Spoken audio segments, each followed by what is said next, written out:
Mark, I'm saying I think people. I'm saying I think people who didn't know who Savile was, the last time I met him, I think all the times I met him, were here in Manchester. He lived in Leeds, and this was part of his patch, part of his beat.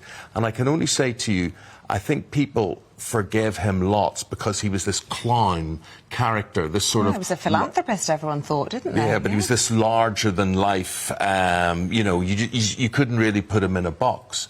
And certainly while I worked here and while he was active, I never heard any stories about him to warn me off, or people thought he was odd. I thought he was very controlling. When I met him and he didn't like something, he immediately turned on you or the producers or the researchers, and he got what he wanted all the time. But it was just a strange character. After, of course, he died, you would then hear people say, oh, well, you know what he was into. And I remember the most awful accusation I heard against him was so awful, I just couldn't believe it. And it was necrophilia. And it appears that may well have been the case.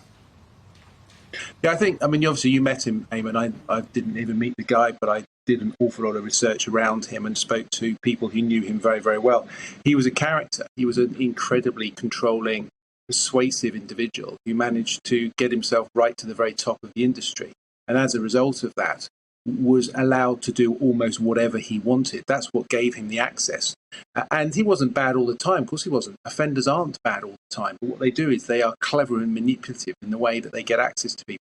You know, Eamonn, I know you well enough that if you ever had any thoughts or concerned about Savile during your time, you would have said something. And actually, he's clever enough to know those people who are going to blow the whistle on him.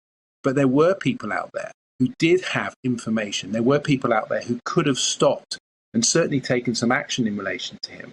But by and large, the people that he met, those people that he abused, were never going to say anything, because that's the very nature of the power and control that offenders have.